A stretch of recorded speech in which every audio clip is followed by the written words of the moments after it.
So I'm not even gonna try to edit this video. Most of these videos that I just want to talk about things, I won't edit too hard. But recently there's been this upbringing of this game called Type Soul Battlegrounds, and like it says in the title, it's literally Type Soul in a Battlegrounds format. You don't have to grind, you don't have to waste your life on nothing. You could just go inside the game, get whatever the fuck you want, whether it is Bastelcar, you know, Soul Reaper with Bankai and Blizzard, and then Quincy's with Volt Standing and Let's. Dude, it's laid out for you. You could even get Espada titles, you get captain titles, you can get any titles in the game. You can just click a bunch of buttons and boom, you have it, and you can fight other people. And the crazy thing is, which is not even that surprising to me, it's getting half of the active player base on Type Soul currently. Although they did just, you know, apologize about the drama earlier with, you know, Searing, with the percentages and all that. They did apologize about it, and then they made the shikairerolls lower. They increased their percentages now, which I guess, but does that really fix what happened before? Does that really fix the people who spent Robux on the game before?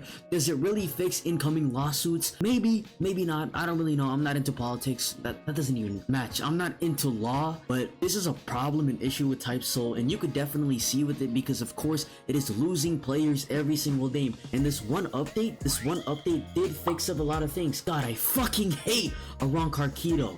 Thank God they nerfed it. And sorry about the Discord in the background. I'm watching my friends play Birdcage, which is a pretty cool game, but that's not the point. They did add a bunch of things to this new update with lowering a bunch of Keto's damage in terms of cars. They added a new code which gives you 3 shikairerolls. They added a new Shark Res. They added a new Thunderbolt. It's very cool, but does it change the fact that the game will die without any cool endgame content, without any sustainable community, without any reliable devs and moderators? No, the game needs to definitely step it up and fix things like this, because if a game could just take leaks and aspects of your PvP and make it their own and have a decent amount of the player base playing it, you know something's wrong about your game, or at least there's other fun parts you may need to focus on, because the grinding for Bankai, Res, and Volt Standing is atrocious. It is annoying, but still, it's a part of the grind, right? It just depends on what type of person you are, if you want to grind for it or not. Though whichever side you're on, you have to admit that it is a pretty long grind. Now hopefully they get this fixed, because apparently if you play the game and you get caught, you'll get banned or something like that. But I'm not really sure how they're gonna ban people who just make alts, because if you make alts, how are they gonna find out? I'm not sure. And if you wanted to know how I got these clips right here, somebody gave them to me. I'm not gonna leak who they are, but that's how I found it out. That's how I found out about the game itself, even though it was already getting pretty big. And like I said, I won't leak it. I ain't no snitch. But hopefully the idea of getting banned when playing this game isn't true, because that's kind of dumb for those who play on accident or those who don't know that idea. I don't even know if that's true at all, but I'm gonna play it safe because I grinded the hell out of my solo Soul Reaper account and I'm not trying to get that banned. So good luck to you guys. That's all I really wanted to talk about. I guess you could also talk about the broken factions in the game.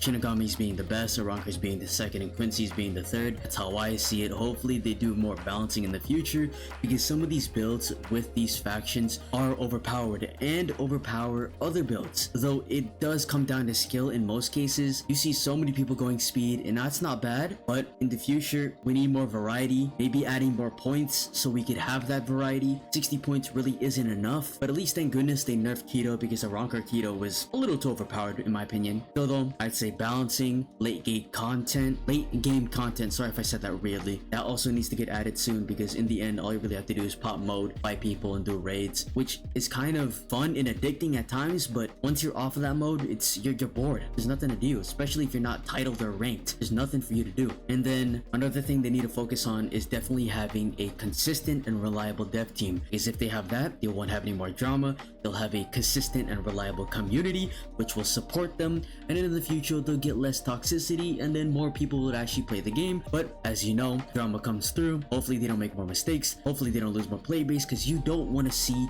any good game that has potential like this to go away this quickly. Or at least I don't. I always like to see games thrive, whether or not I like it. You always want to have good intentions for the devs, especially if you know they worked hard on it, and this is one of those cases. But it's just sad to see it go down this route, because the addiction is real. The game is good. There's just a lot of problems it needs to fix.